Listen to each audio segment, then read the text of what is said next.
ఈ పద్యము శ్రీకృష్ణుడు రాయబారంగా వచ్చి ధృతరాష్ట్ర మహారాజుతోటి చెప్పిన పద్యం ఇది.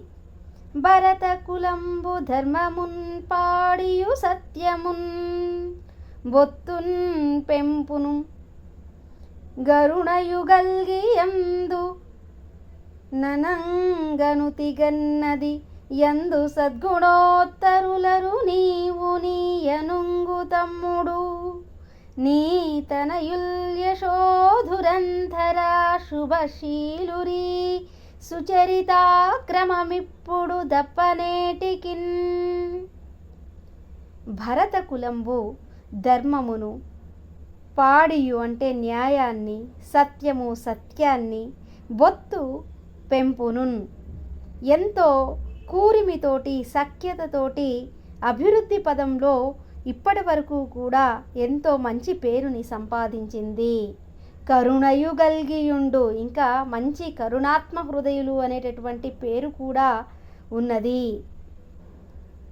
ఇటువంటి గొప్పదైనటువంటి నుతి మంచి పేరు గన్నది ఉన్నది, మంచి పేరుని సంపాదించి ఉన్నది.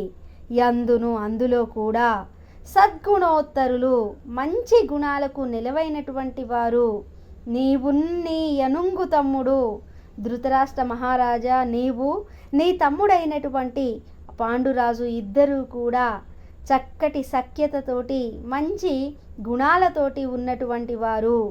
నీ తనయుల్ యశోధురంధర, నీ కుమారులు కూడా ఇప్పుడు నీ కుమారులైనటువంటి నీ తమ్ముడు కుమారులైనటువంటి పాండవులు కౌరవులు కూడా మంచి కీర్తిని సంపాదించవలసి ఉంది, మంచి పేరు ప్రఖ్యాతులు పొందవలసి ఉంది.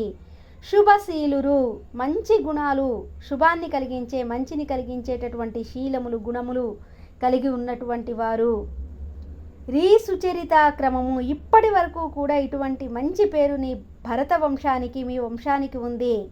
అటువంటి ఆ మంచి క్రమాన్ని మంచి పేరుని ఇప్పుడు తప్పడం దేనికి? ఈ యుద్ధం వల్ల అది పాండవులు కౌరవులు కొట్లాడినట్లయితే యుద్ధం చేసినట్లయితే ఇప్పటి వరకు సంపాదించినటువంటి ఈ మంచి అన్నదమ్ముల మధ్య ఉన్నటువంటి ప్రేమ, అనురాగము, సఖ్యత, న్యాయము, ధర్మము అనేటటువంటివన్నీ కూడా ఇప్పుడు ఒక్కసారిగా పోతాయి కదా. ఆ మంచి పేరు అనేది ఇప్పుడు పోగొట్టుకోవడం ఎందుకు అని చెప్పేసి ఇక్కడ శ్రీకృష్ణుడు ధృతరాష్ట్ర మహారాజుతో చెప్తూ ఉన్నాడు.